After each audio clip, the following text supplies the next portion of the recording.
Bonjour à tous et bienvenue dans ce nouveau webinaire. Donc, ce webinaire qui est aujourd'hui dédié à tout ce qui est bonne pratique dans l'utilisation des capteurs. Alors, on est concentré sur les aspects mécaniques. La semaine dernière, on en a fait un. Ah.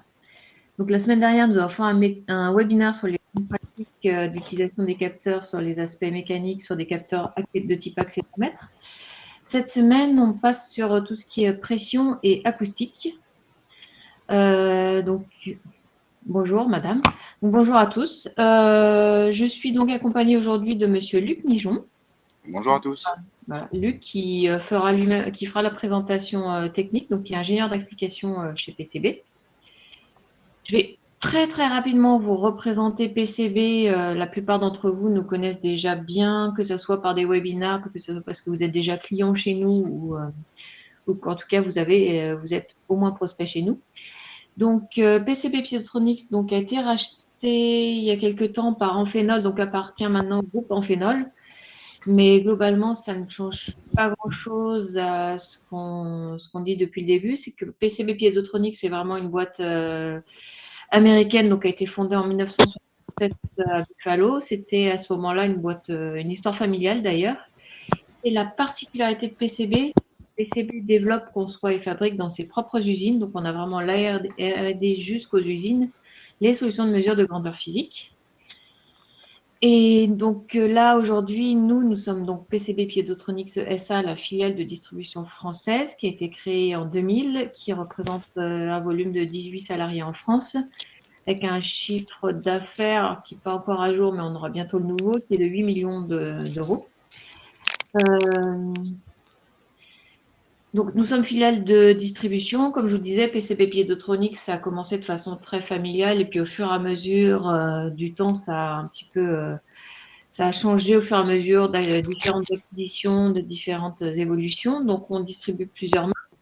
La marque PCB Piezotronics, qui est très connue pour sa technologie piézoélectrique ICP, piézoélectrique tout court d'ailleurs, ICP et mode de charge, pour tout ce qui est mesure de pression, d'accélération, de vibration, de choc, de force. On a la marque Andefco qui nous a rejoint donc en 2019, qui nous propose, qui est plus donc sur la technologie même, donc même piézo-résistive, même capacitive, pression, accélération, vibration, choc. Modal Shop pour tout ce qui est système, donc système d'étalonnage, pot vibrant par exemple. IMS Sensor qui est la partie industrielle finalement de PCB, tout ce qui est mesure industrielle. Et enfin Larson Davis, la partie acoustique sur tout ce qui est sonomètre, vibromètre et dosimètre. Voilà, ça sera tout pour moi. Je vais maintenant laisser la parole à Luc qui va rentrer dans le cœur du sujet. C'était juste pour refaire un petit panorama de ce que nous proposons, nous, PCB Piezotronics, en termes de produits qui peuvent vous intéresser. Luc, c'est à toi. Merci Maëwen. Bon, bonjour à tous. Il y a des nouvelles personnes qui se sont connectées. Je rappelle le principe de cette visioconférence. Comme on l'avait fait, il y en a certains, je reconnais des noms, donc, qui étaient présents la semaine dernière aussi. L'idée, effectivement, c'est d'aborder les sujets sur les bonnes pratiques au niveau mécanique des capteurs. Donc, on avait fait les vibrations et les capteurs de choc. Cette fois-ci, c'est pression acoustique. C'est plus un échange, je dirais, d'informations et d'expériences de notre part par rapport à d'autres utilisateurs, donc un peu comme je dirais une communauté. C'est certainement pas moi en tant que monologue et tout le monde écoute, c'est pas du tout l'objectif. Donc si vous avez des commentaires, des questions, s'il faut s'arrêter, n'hésitez pas. Si vous avez des éléments à apporter, on est vraiment dans le cadre de l'échange. Alors il y a des informations qui seront plus pointilleuses que d'autres, il y en a qui seront des généralités. L'objectif n'est pas de donner des leçons, mais vraiment dans le sens du partage, encore une fois. J'espère que ce sera utile à tous ceux qui découvriront des choses auxquelles ils ne pensaient pas.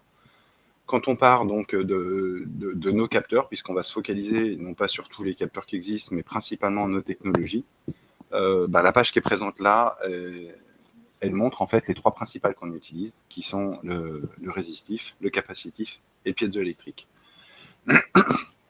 Nos capteurs, on les distingue donc en trois types de mesurants, l'accélération, la pression, les microphones qu'on distingue de la pression et les forces. Et on voit bien qu'on n'a pas les mêmes constructions. Par contre, on a une chose commune, c'est qu'on travaille avec un phénomène mécanique. L'élément sensible, il va transformer ce qu'on va chercher à mesurer en déformation mécanique, et cette déformation mécanique va créer une variation de signal. À l'inverse d'autres capteurs, comme les capteurs optiques ou les capteurs chimiques. Associé à ça, on a automatiquement une notion de fréquence propre, de raideur, de déformé et de limite mécanique associée à l'élément sensible ou même à la structure du capteur. La représentation globale des différents schémas qui sont présentés, c'est une masse qui est en gris, qui va venir se déformer par rapport à la sollicitation, quelle qu'elle soit, par rapport au corps du capteur qui lui est représenté cette fois-ci en noir, et au travers de la partie qui est rouge, qui représente la partie sensible en fait, qui va générer justement ce changement électrique et qui va être mesuré, qui va être exploité ensuite. Alors, donc comme on parle de la partie mécanique, avec la représentation de la photo qui est en haut à droite, c'est une éprouvette sur une machine d'essai de matériaux, soit en sollicitation en fréquence, soit en sollicitation continue, jusqu'à déterminer en fait les 3 zones qui caractérisent un matériau, c'est-à-dire sa déformation élastique, sa zone plastique et ensuite sa zone de rupture. À savoir que l'objectif d'un capteur, c'est qu'à chaque fois qu'on a une sollicitation, on reste dans la zone élastique. La propriété de la zone élastique, c'est je sollicite la pièce, elle se déforme, je relâche ma sollicitation, elle revient à son zéro sans aucune conséquence. Et le plus possible, un retour à zéro sans erreur et sans hystérésis. Si jamais je sollicite trop et que je dépasse la partie élastique et je rentre dans la zone plastique, la propriété de la zone plastique, dans notre cas, ce n'est pas une propriété, c'est plutôt un inconvénient, c'est-à-dire qu'on va avoir un retour de type élastique, sauf que la déformation a été trop importante et le capteur ne revient pas à son zéro. Comme une déformation mécanique est un signal, automatiquement, dans le circuit électrique, on va avoir un déséquilibre et on va avoir une valeur résultante à zéro qui n'est plus le zéro initial. Ces déformations-là ont une conséquence importante, c'est qu'on peut changer, donc faire ce décalage de zéro, mais on va réorganiser en fait la structure mécanique et moléculaire de l'élément sensible et du capteur. Ça peut avoir d'autres incidences, en plus d'un simple décalage de zéro, qui peut être une variation des propriétés telles que la sensibilité du capteur, ou même sa répétabilité, sa linéarité, et tout ça, ça devient problématique. Donc on va toujours travailler au niveau de la construction du capteur, dans une déformation élastique, et même quand on donne une sécurité mécanique à un capteur, je dirais un capteur de force, généralement on est 120-150%, je parle à jauge de contrainte. Dans un capteur de pression tel que nous on fait au niveau des MEMS, on va parler à 300% de l'étendue de mesure, c'est-à-dire qu'on peut aller jusqu'à 3 fois l'étendue de mesure notée sur la fiche technique sans qu'il y ait un retour à zéro qui ait généré une déformation permanente. On va toujours définir le capteur pour que ces données-là restent dans la zone élastique. Après, quand on vous dit si vous êtes une sécurité, je dirais un capteur de force, puisque c'était la photo qui était là, 300% sans destruction, c'est-à-dire qu'entre 150 et 300%, cette fois-ci, on est dans la zone plastique. On ne va pas casser la machine, on ne va pas casser le capteur, mais par contre, il va prendre des coups. La dernière zone, c'est la zone de rupture, où là, par contre, on vient arracher, on crée des micro-fissures dans la structure même. Et du coup, tout à fait, Maïwan, n'hésitez pas à interagir. La zone de rupture, en fait, là, ça devient dangereux pour la mesure, pour l'ensemble et des fois pour l'essai complet. Si le capteur est associé à une autre pièce, on peut casser l'ensemble de la constitution. Excusez-moi, je regarde aussi mes notes. tout ce qui me semblait important. Juste pour répondre à monsieur, donc à Julien Chastel, non, c'est pas le même webinaire que la semaine dernière, puisque la semaine dernière, on était centré sur les accéléromètres, et là, on est sur les capteurs de pression et capteurs acoustiques. Voilà, c'est la petite différence. Ah oui, oui, oui. En fait, on reste sur la partie mécanique, mais par contre, on a distingué les deux visioconférences. Donc, quand vous recevez votre capteur, parce que ça commence toujours par là, le démontage, enfin l'ouverture de la boîte et des cartons nécessite des petites précautions. D'autant plus sur le début ressemble tout à fait, parce que les généralités que j'ai données, je ne sais pas qui était présent la semaine dernière et qui a participé aux deux et qui découvre aujourd'hui. Pour moi, c'est logique qu'il faille que je donne les petites généralités du début. Dans le cas des capteurs de choc où on avait vu, quand on ouvre son... Par contre, j'ai pas la même voix parce que je suis tombé malade entre-temps. Donc ça change. Les capteurs, quand on les protège, quand on parlait de capteurs de choc et de capteurs de vibration, généralement, ils sont faits pour tenir des impacts. Dans le cas des capteurs de pression et des capteurs acoustiques, ceux-là, on les fait le plus petit possible pour qu'ils soient le moins intrusifs. Les photos qu'on voit sur la diapo, elles sont déjà bien zoomées. On voit bien qu'on a des grilles de protection qui sont mentionnées, enfin qui sont visibles. Ces grilles-là, elles sont essentiellement par rapport à la manipulation et aux particules qui puissent être environnantes au capteur. Imaginez bien que pour une onde de pression ou pour une onde acoustique, les fréquences, enfin, dans la longueur d'onde de l'onde acoustique, c'est pas du tout ces dimensions-là. On a des valeurs beaucoup plus faibles. Quand on parle d'un capteur de pression et d'un fluide, une grille comme ça, ça va pas l'empêcher de passer. C'est vraiment de l'ordre de ne pas avoir d'impact sur la partie sensible. Et même quand on manipule, on va les mettre dans les mousses, simplement parce qu'on va avoir un autre paramètre, et ça on en vient, les éléments sensibles sont de telle dimension qu'il y a un impact, et l'onde de choc qui est associée à l'impact sur le corps peut avoir une incidence sur l'élément sensible. Donc, on va toujours véhiculer les capteurs dans les éléments de protection qui sont fournis avec, jusqu'au montage sur machine, ou sur équipement. Un des éléments qui sont importants, qu'on souhaitait mentionner sur les capteurs de pression, on parlera après aussi sur la partie acoustique, mais là essentiellement sur la partie pression, c'est la notion de référence de pression. Le principe, c'est automatiquement d'une pression, c'est un comparatif, on a une membrane et une pression différente sur le port de pression par rapport à sa référence. Sa référence, on peut en avoir de 3 types différents qui sont le type absolu, le type relatif et le type scellé, tel qu'il a été décrit. Quand on fait de l'absolu, on va avoir une cavité fermée où on aura fait le vide. Je n'ai pas mis de valeur exprès parce qu'on peut pousser le vide de façon plus ou moins importante, mais globalement, on est aux alentours de 1 ou 2 millibars.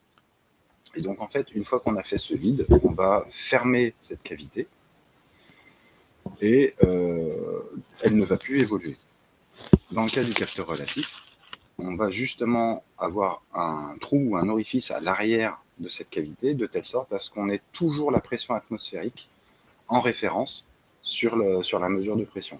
Si on a une évolution rapide devant la membrane, on va avoir la mesure de pression. Par contre, si jamais on a une évolution quasi statique de la partie membrane et de la partie référence, on sera toujours à zéro, il n'y aura aucune sollicitation. Et le troisième cas, qui est le système scellé, c'est-à-dire qu'on va fermer le capteur, il aura une référence de pression qui sera la pression atmosphérique du jour de fermeture, et après, elle ne va plus varier. La pression atmosphérique, elle, au niveau du port de pression, peut toujours évoluer, d'ailleurs c'est ce qu'on va demander au capteur de pression. Par contre, la référence interne, elle, ne bouge plus. Ça a plusieurs importances. Il y a une petite note sur la partie gauche où on avait les capteurs surtout résistifs. La partie piézoélectrique, le système piézoélectrique nécessite en fait le vide à l'intérieur pour éviter le développement de moisissures et autres. Mais ça ne travaille pas de la même façon. mais on peut l'associer toujours à un capteur absolu, notamment parce que quand on va avoir la pression atmosphérique, on ne bougera plus et on a une référence au vide. Donc, l'intérêt du capteur absolu, encore une fois, il ne bouge pas, on est référencé en vide, quelle que soit la situation. Si on a la pression atmosphérique, il va mesurer 1 atmosphère. Et si on descend au vide, on va travailler, en fait, on va diminuer la pression, mais par contre, on sera toujours avec une dynamique de compression sur la membrane. Donc, de 0 à plus. Si on travaille avec un capteur relatif, son intérêt, c'est que si jamais je change de lieu, ma pression atmosphérique va varier, mais je ne vais pas avoir ce décalage de référence. L'intérêt aussi, c'est quand on travaille en température. C'est-à-dire qu'à l'inverse du scellé, si je ferme une cavité avec donc un volume et un nombre de molécules qui est figé et que j'augmente ma température, mon volume ne variant pas, ma pression va augmenter avec mon augmentation de la température. Donc, si je fais justement ce système relatif, je m'assure à chaque fois que je n'ai pas de surpression qui se crée dans cette cavité. Le scellé, lui, aura éventuellement ce souci, donc on adaptera toujours le capteur qu'on va utiliser à l'essai. Il est beaucoup utilisé justement quand on va avoir une référence qui ne bouge plus, et notamment aussi quand on a un milieu qui est potentiellement polluant. C'est-à-dire qu'on s'assure qu'il n'y aura rien qui rentrera à l'arrière du capteur. Et on aura une valeur, comme on a fermé à la pression atmosphérique, si on est à la pression atmosphérique, on aura un signal égal à 0. L'intérêt du relatif, l'intérêt du relatif avec son orifice, c'est que justement, on s'adapte à la pression atmosphérique. Si on a un capteur avec une sortie câble, généralement, vous verrez, il y aura un tube derrière pour permettre justement cette référence pression. Si on a une sortie connecteur, on va avoir un trou dans la base du connecteur, justement pour avoir cette correspondance avec la pression extérieure. Si maintenant vous venez boucher le capillaire, ou si vous venez fermer avec un connecteur qui lui est étanche et qui empêchera la pression de se mettre justement en équipression, on parle d'équipression dans le capteur, vous en faites un capteur scellé, volontairement ou non. C'est ce qu'on constate aussi avec les microphones, c'est pour ça qu'il y a la photo du microphone, qui lui travaille avec la pression atmosphérique à l'intérieur du corps du capteur, et ce fameux petit trou qui est mentionné avec la flèche, qui va permettre d'avoir ce qu'on appelle l'égalisation en pression. Si, pour des questions de protection du capteur, vous venez y mettre un ruban, vous transformez un capteur qui avait une référence relative avec un capteur qui devient une référence scellée. C'est pas forcément conseillé. Ça génère en fait un autre comportement de l'élément, qui n'est pas la propriété du microphone. Dans le cas du capteur de pression, on a dit que c'était des capteurs tout petits, qui avaient des constructions différentes. Quand on parle d'un capteur piézoélectrique, on a un capteur qui est généralement tout en acier ou tout en titane. Donc il y a une membrane qui est relativement raide et dure,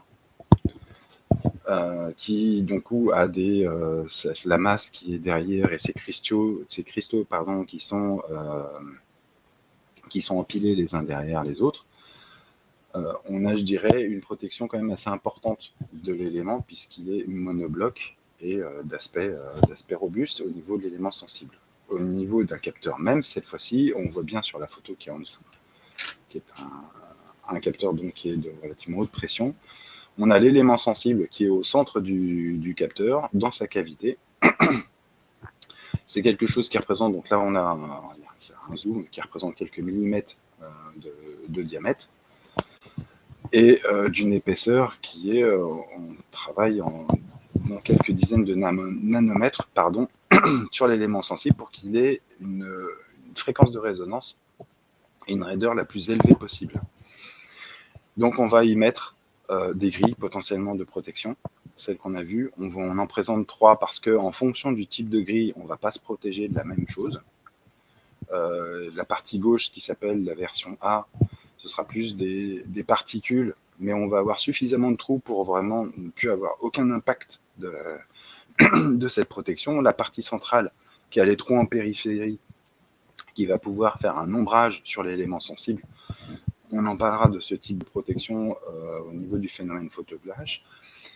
Et donc une combinaison un peu des deux, qui est la partie en étoile, où on va protéger une bonne partie de la surface, puisqu'on voit bien que l'élément sensible ne fait pas le diamètre complet du capteur, et on va se focaliser sur une ouverture au niveau de l'élément sensible.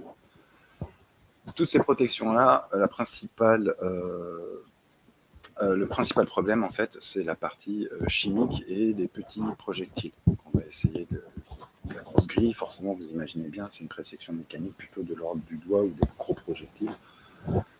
Mais tous ces éléments-là, on va éviter absolument que l'élément sensible reçoive quelque chose directement. Il est censé mesurer de la pression, pas d'impact. Quand on parle du capteur acoustique, cette fois-ci, on va utiliser sur la partie sensible du condensateur, donc celle qui est présentée dans les doigts, un film d'aluminium qui est exactement de la même épaisseur que l'aluminium de cuisine, qui est de 0,02 mm. C'est très très fin, et en plus c'est un film qui est tendu. Et donc toute sollicitation qui pourrait déformer le corps ou qui pourrait venir toucher la membrane peut générer, en fait, on a tous utilisé de l'aluminium ou simplement le pinçant avec les doigts, on va marquer l'aluminium. C'est exactement le même problème, et c'est ce qu'on voit sur la photo de droite. C'est que n'importe quel petit marquage, là il y a même un trou, va avoir une conséquence sur la déformation mécanique de la membrane. Déformation mécanique de la membrane qui n'est plus maîtrisée, ça a un impact immédiat sur le comportement dynamique, la sensibilité, puisque c'est un condensateur, donc c'est un rapport de surface. Et tout ça, ça va générer des erreurs. Je ne parle même pas de casse. Les photos qui sont présentées là, donc la conséquence à droite au niveau de la membrane de microphone et celle qui est tenue à gauche, ce sont deux cas qui sont à éviter. Pour la présentation, c'est bien, mais jamais on tient un microphone comme ça.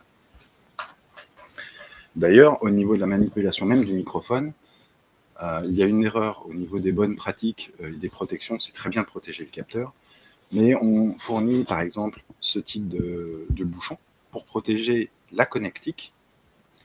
On ne va jamais inverser la position du bouchon par rapport au microphone, c'est-à-dire que ça ira sur la connectique et pas sur la partie membrane, parce que simplement le retrait du bouchon, si il n'est pas percé, on va provoquer un vide, ce fameux pop, on imagine très bien, et ce vide grossier qui est créé peut justement générer une sollicitation qui va endommager l'élément sensible, ou du moins détériorer la stabilité, en fait, de l'assemblage du condensateur.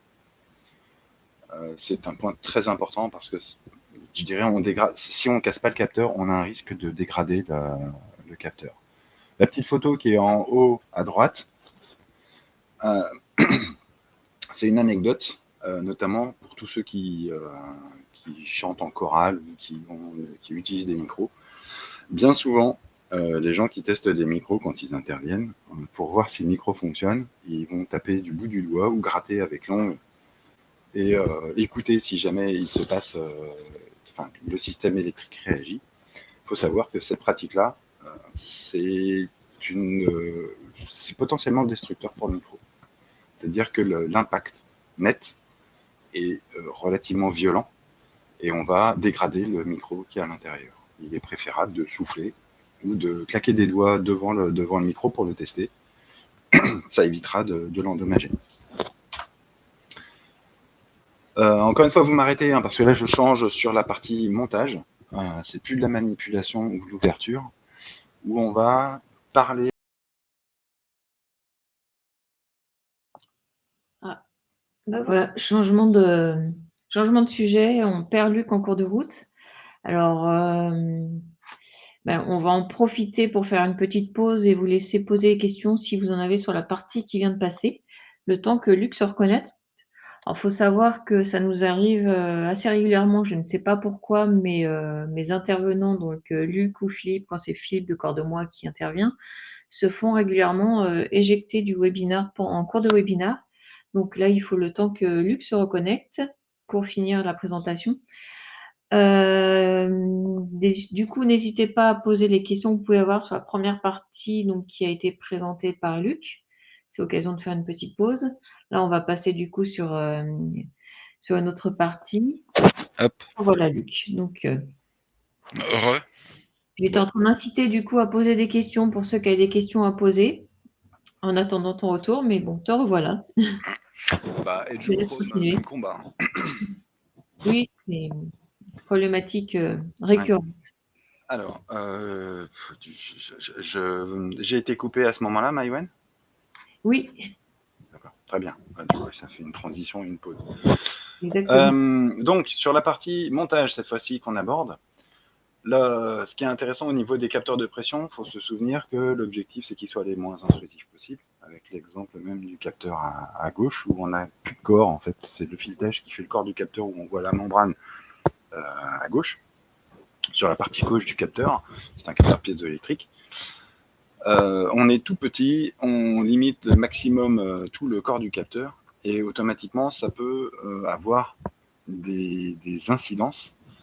Et l'une de ces incidences, c'est le fait que quand on vient visser le capteur, toute la sollicitation et les contraintes qui sont associées au vissage, que ce soit des tolérances, des efforts sur les pièces, en fonction de la construction du capteur, s'il y a une trop grande contrainte, on va aller déformer le corps.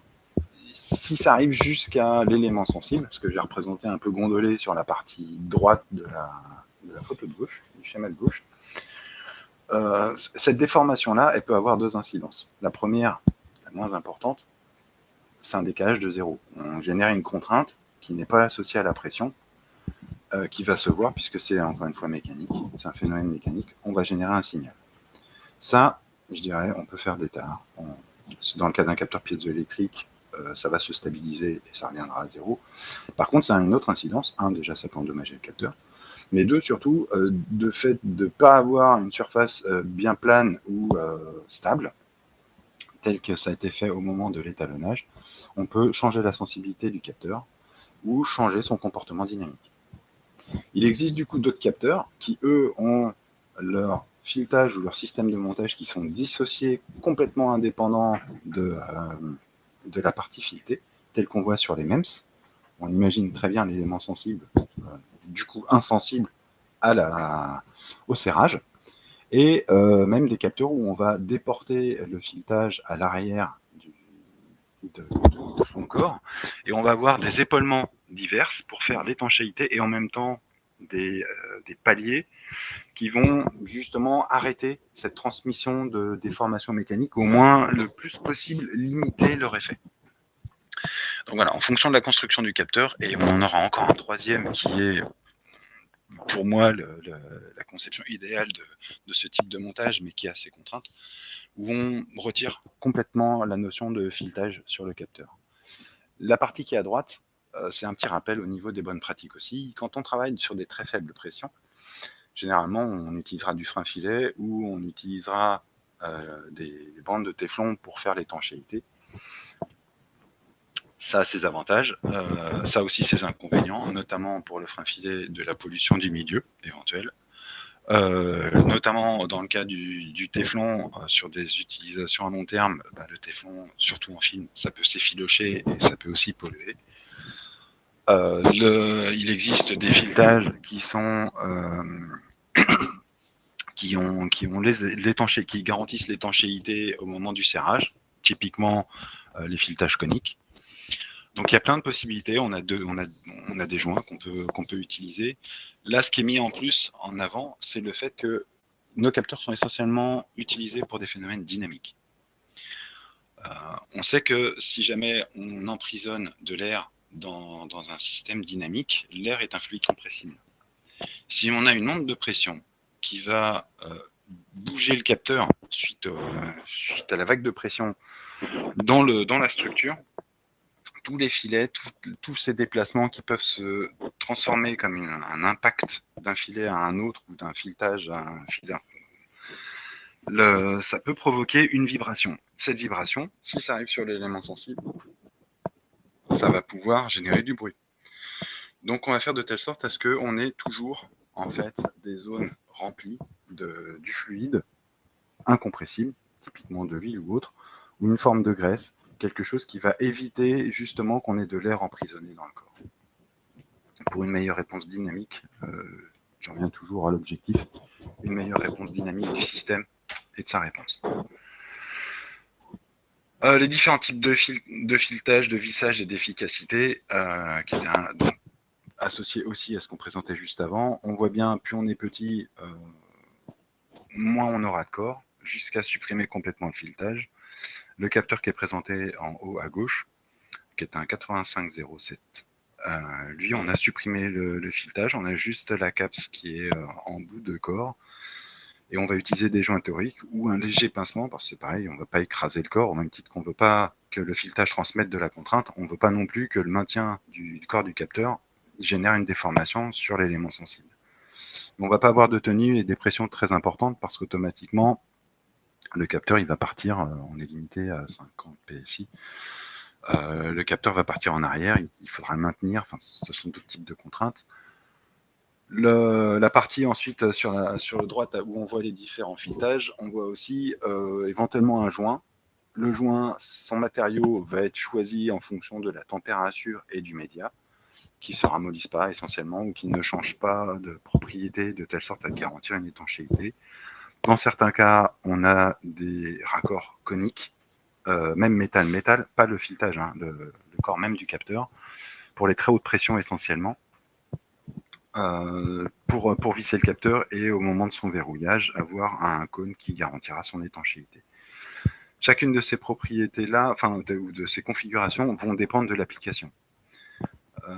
Celle de droite est, je dirais, extrême, mais là on a carrément un capteur où on a supprimé tout filetage. C'est la partie argentée, alors c'est la partie, la vision qu'on a à gauche de la flèche verte.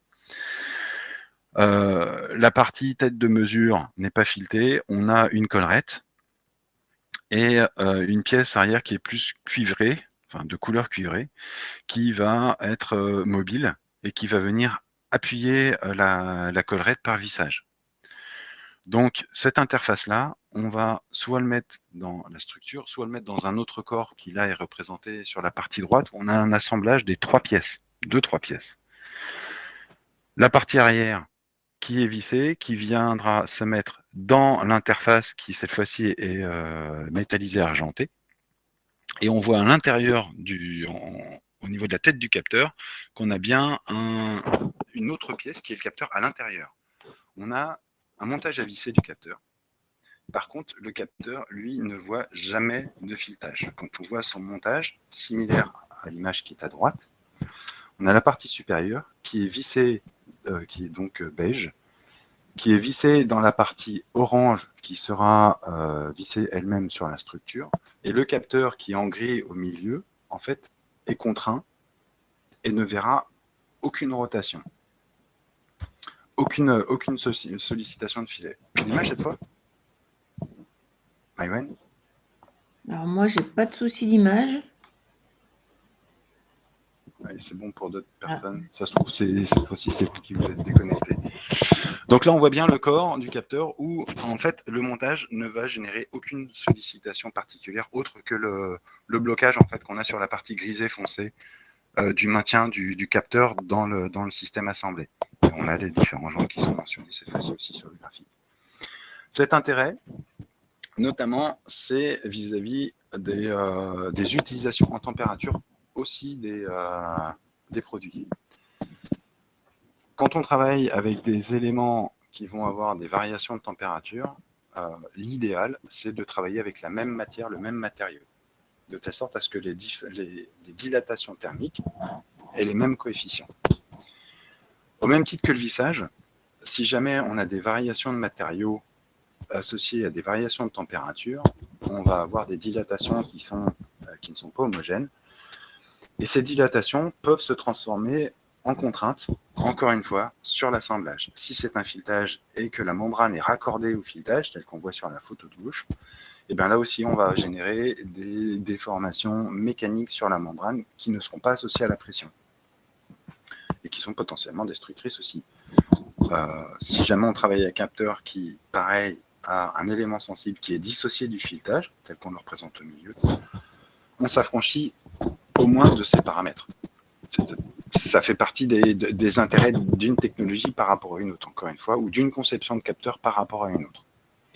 À savoir, bien sûr, que le piézoélectrique a d'autres propriétés, si on parle des piézoélectriques qui ont eux une membrane affleurante, que l'élément sensible, lui, au niveau stabilité, permet des températures beaucoup plus importantes qu'un MEMS, par exemple qu'un capteur de type MEMS en silicium, tel que représenté au milieu.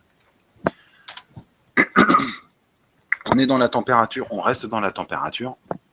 Associé à la température, on a aussi des notions de lumière, notamment quand on parle d'explosion. On parle de ce sujet-là sur cette visioconférence, parce que beaucoup de capteurs de pression PCB sont utilisés pour surveiller en fait le comportement d'explosifs. Quand on travaille avec soit une technologie ou l'autre, on va faire de telle sorte à ce qu'on s'affranchisse de la vague de température ou de la lumière générée par l'explosion qui viendra automatiquement avec la vague de pression. Quand on travaille sur une explosion, c'est pas la même chose qu'une onde acoustique. On propage de la matière, on propage une onde de pression et une onde de température. Tout arrive en même temps. Alors on va travailler avec le capteur de telle sorte à ce qu'on va dissocier le phénomène thermique du phénomène de pression. Dans le cas d'un capteur MEMS, c'est qu'on a représenté en haut à droite, on voit bien l'élément sensible. On va mettre des gels d'interface qui vont faire office de pont thermique. Et cette fois-ci, j'en reviens et je bascule tout de suite aux deux photos qui sont en bas à gauche, qui vont, si le gel est opaque, vont aussi faire office d'écran à la lumière de l'explosion, puisque le MEMS a une autre propriété qui est photosensible. Donc on va s'affranchir de la vague de température, on va s'affranchir de la vague lumineuse. Par contre, l'épaisseur là c'est de la graisse noire qu'on a utilisée en plus de la grille. On voit bien de la photo de gauche, pardon, où on voit au travers de la grille l'élément sensible, alors qu'on est complètement opaque sur la partie de droite. Ce système-là va permettre justement de ne pas impacter la dynamique de l'élément sensible, puisque la graisse est incompressible. C'est suffisamment fin pour ne pas diminuer de façon trop importante sa réponse dynamique. Par contre, on aura protégé en température et au phénomène photoflash, puisque c'est le terme. Dans le cas du capteur piézoélectrique tel qu'on voit sur la sonde effilée, lui aussi verra l'explosion avec l'onde de pression et la propagation de l'onde de température. On ne veut pas que l'élément sensible réponde à la température et à la pression. On va y mettre une bande ou une résine RTV qui suffira pour le protéger, qui va faire aussi office de pont thermique, qui sera suffisamment fine pour ne pas changer la dynamique du capteur, mais par contre suffisamment retarder le phénomène thermique par rapport au phénomène de pression pour ne pas détériorer la qualité du signal en pression. On aura automatiquement les deux. La température va se propager par rayonnement, par conduction pendant l'essai. Par contre, vu que sur ce type de sonde, l'objectif c'est d'avoir l'onde de pression incidente, elle sera avant le phénomène thermique. Quand on parle en capteur acoustique et en capteur de pression, je bascule aussi avec un autre phénomène qui est important. Alors, la photo qui est en haut à droite, encore une fois, elle est extrême. C'est le diaphragme, excusez-moi, d'un microphone qui est pollué. On a dit très faible épaisseur de membrane, de la moindre trace d'huile, pollution, poussière peut changer son comportement dynamique et donc sa sensibilité aux très faibles évolutions de pression associées à la mesure acoustique. Donc si on a le cas idéal du microphone WC au centre, dès qu'on aura un milieu qui risquera d'avoir des moisissures, qui risquera d'être pollué ou avec un peu d'huile, on va le protéger typiquement avec des mousses Ça va faire un filtre sur certaines basses fréquences, mais par contre, ça fait partie de... Ça doit être l'avant-dernière diapo, votre question. On va le protéger avec une mousse supplémentaire qui va au moins éviter que le média environnant se dépose sur l'élément sensible.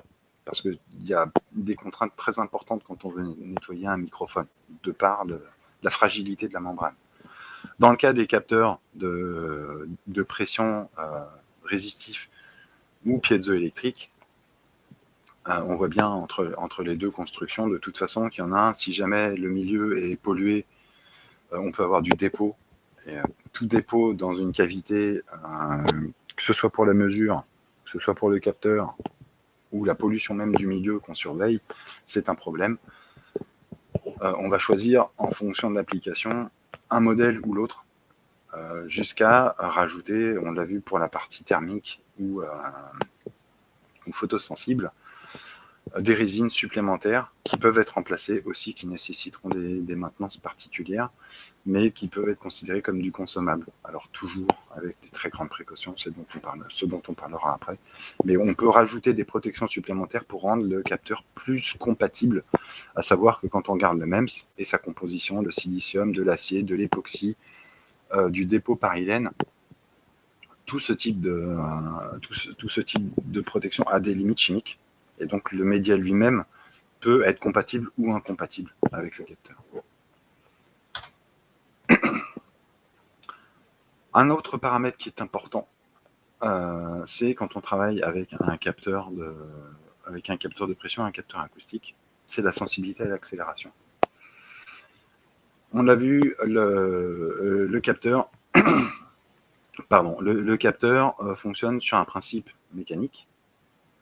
L'élément sensible, automatiquement, va être sensible à la pression et à l'accélération. Si la masse va être emportée, va générer une déformée. La construction même du capteur, sur les trois axes potentiels d'accélération, va faire de telle sorte qu'on soit sensible que dans l'axe perpendiculaire à son plan d'exposition. De ce fait, on a déjà tout ce qui est sur le plan du capteur. On gagne une certaine robustesse et une certaine insensibilité aux accélérations. Je parle essentiellement d'accélération, pas au choc. Ça, j'en fais une aparté après, c'est important.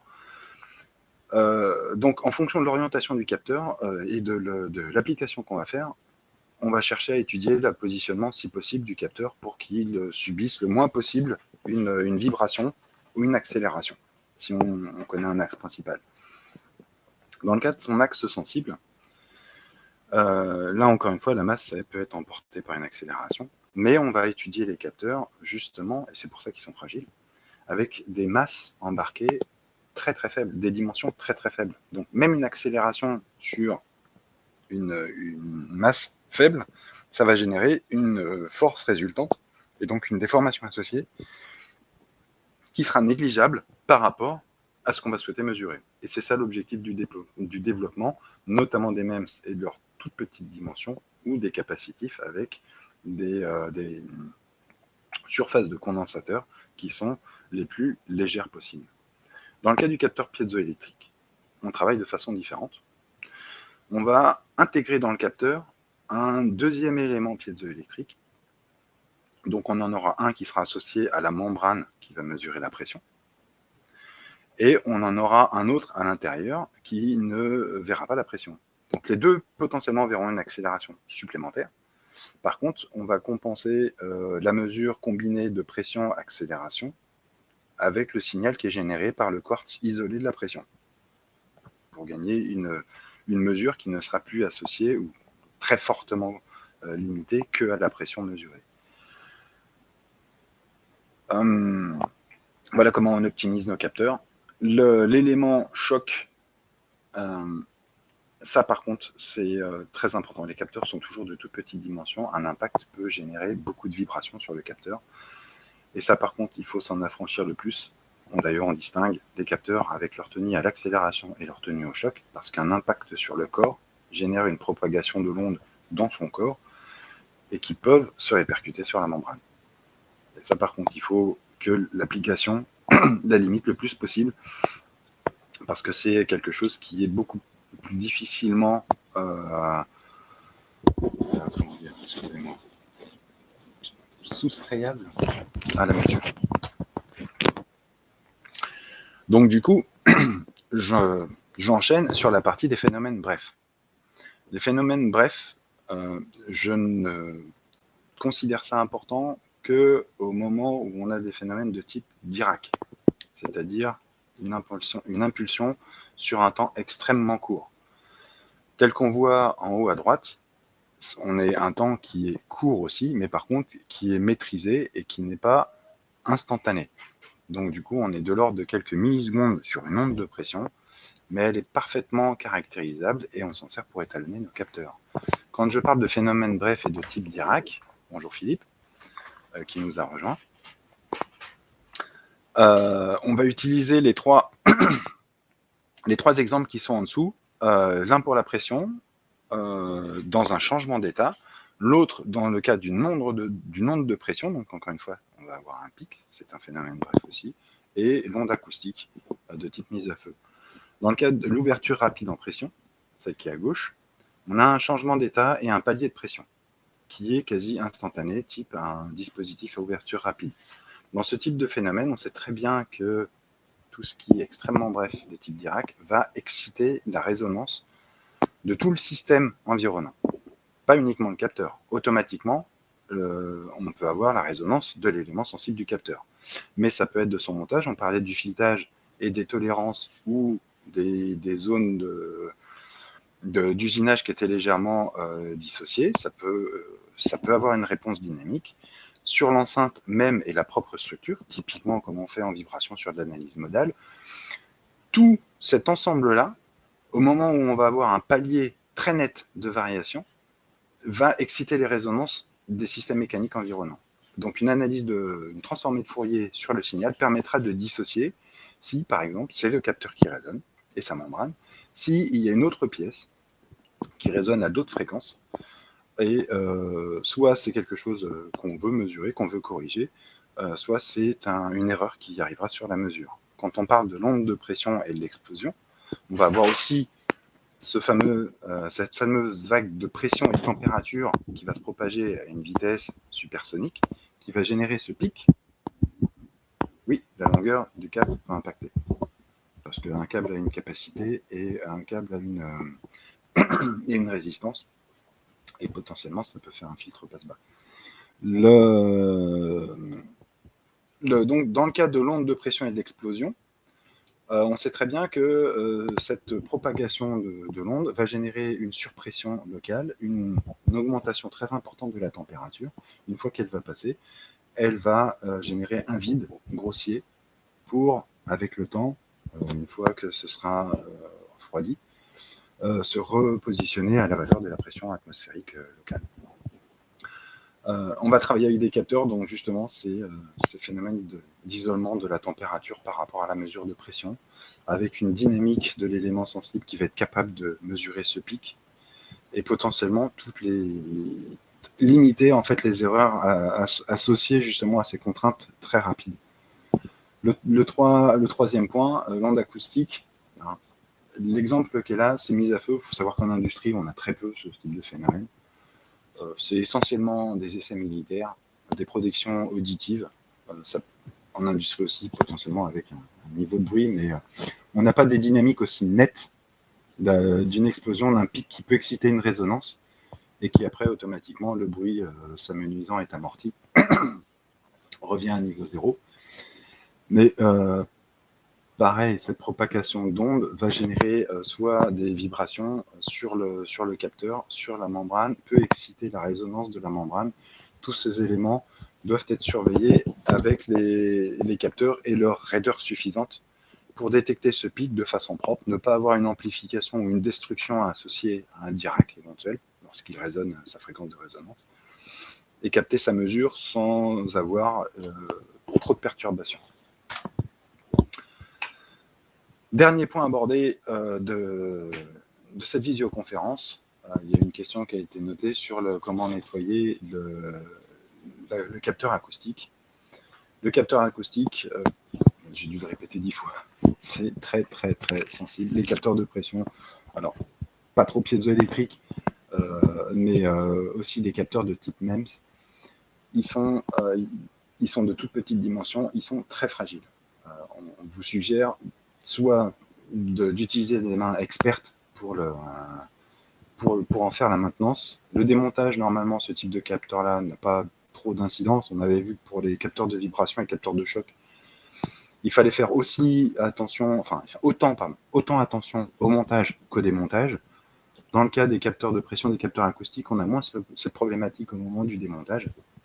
Par contre, la maintenance, c'est beaucoup plus compliqué. On a des tutos des tutoriels, excusez-moi, qui sont disponibles sur notre site internet. On a de la littérature qui est disponible aussi sur comment ou les bonnes pratiques de.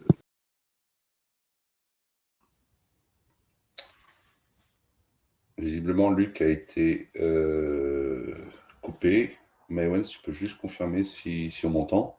Oui, c'est ça, oui. C'est juste la deuxième fois que tu es éjecté, donc c'est bien que tu sois là pour prendre le relais. Alors, je vais prendre la suite sur deux aspects importants sur le nettoyage d'une capsule microphonique. La première précaution à prendre, c'est lorsque l'on va venir remonter la grille du microphone par-dessus la membrane. Il est recommandé de ne pas essayer de la monter dans l'axe du microphone et de venir la visser directement, mais de venir présenter la grille avec une incidence et de venir faire reposer la base de la grille sur le pas de vis pour ensuite basculer pour éviter tout pincement au niveau de la membrane. Donc ça, c'est la première chose. La deuxième chose que je souhaite mentionner, c'est que parmi les règles de la politique PCB sur la satisfaction client, nous nettoyons des microphones que vous nous retourneriez. Alors évidemment, des microphones PCB. Le seul aléa, c'est que ce nettoyage est effectué aux États-Unis.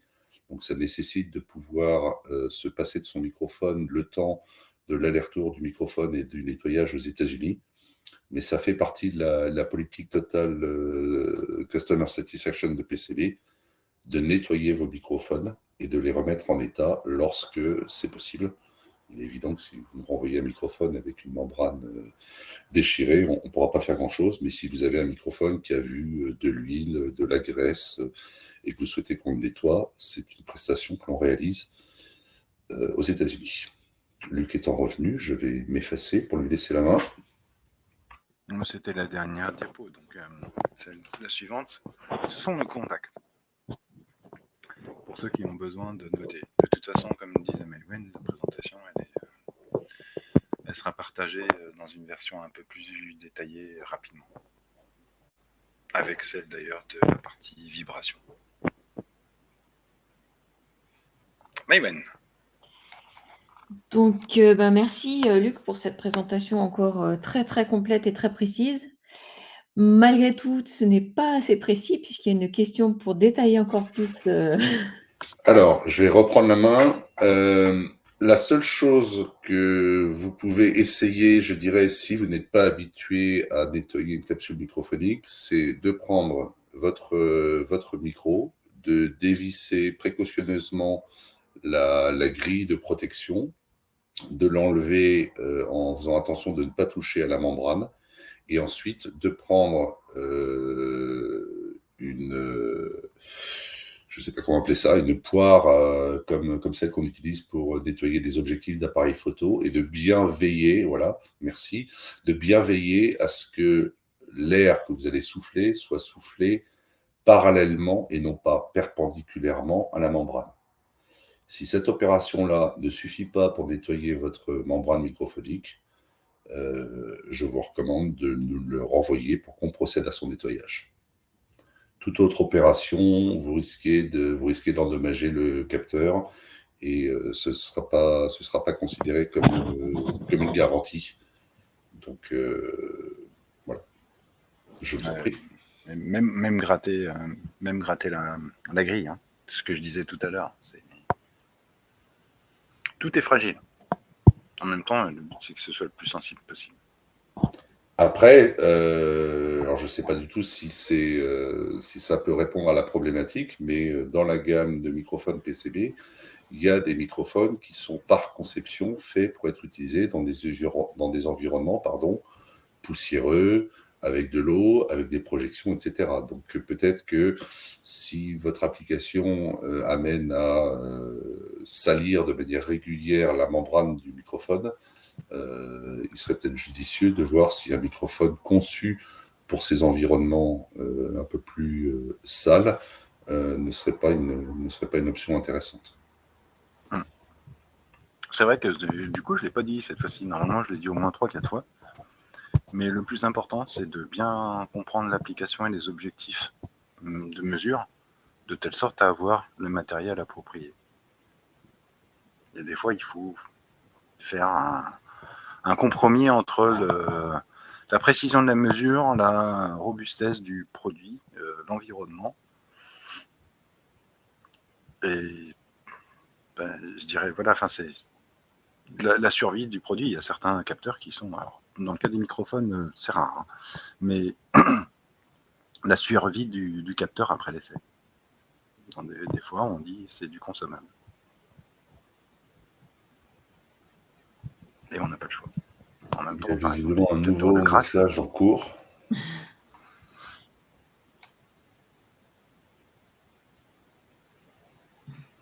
Ah, ça c'est pour ceux qui n'ont pas pu suivre le webinaire de la semaine dernière. Alors, on fait même des conférences privées. On appelle ça des déplacements. Ces derniers temps, il y en a de plus en plus, Philippe. Si besoin. Mais normalement, Maïwen, il est disponible sur Internet, sur la page PCB, celui de la semaine dernière. Il est disponible. On a mis le webinaire. Donc, on a tous nos webinaires qui sont disponibles en replay sur notre chaîne YouTube, dans notre playlist webinaire. Tu peux peut-être mettre le lien sur le chat, Maïwen. C'est peut-être. Oui, il faut que j'aille dessus. Pour nous, c'est évident, mais peut-être qu'effectivement partager le lien vers. Voilà, je vais m'en occuper de ce pas. Et par ailleurs, s'il y a un certain nombre de personnes qui sont intéressées, on peut refaire aussi un webinaire. On peut aussi monter des rendez-vous effectivement privés. Enfin, tout est possible.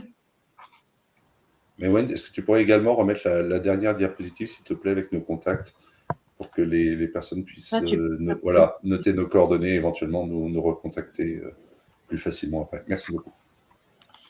Je vais répondre à la question qui vient d'apparaître pendant que je cherche le lien YouTube. Ce sont des bandes adhésives noires opaques. On doit pouvoir vous envoyer la référence. Autant que vous utilisez la même que nous. Enfin, ça se trouve, ou l'inverse, on utilise la même que vous, ce que vous avez là. On peut utiliser potentiellement une simple graisse noire. La graisse noire qui est utilisée dans les capteurs en DEFCO, c'est un mélange. C'est même pas un produit marché, c'est un mélange de deux composantes qui ne sont pas adhésives. Hein, c'est pas de la bicomposante. Le RTV, généralement, c'est très très raide. Et ça peut avoir des conséquences. Des fois, je vous dis simplement de la graisse, du gel, là, une bande adhésive. Je vous dis, on vous enverra la référence. Alors, juste pour ceux qui nous disent qu'ils doivent y aller, on a un nouveau webinaire qui va être programmé sur le mois de novembre, là, qui va parler de la même thématique, mais sur la partie électrique cette fois-ci. Là, on s'est concentré sur tout ce qui est impact mécanique. L'objectif, ça sera de se concentrer sur tout ce qui est impact électrique. Et ce sera toujours Luc aux manettes. Voilà. Important. Au casque, aux manettes. Les deux. Ah, désolé pour les coupures, mais du coup, bon. Ça provoque des petites coupures de 10-20 secondes le temps que je me reconnecte. Oui, j'espère que ça vous dérange pas trop. Ta voix, de prendre une petite cuillère de miel, en fait. Ouais, là, j'en ai besoin, là. On va remercier votre présence encore aujourd'hui sur ce webinaire.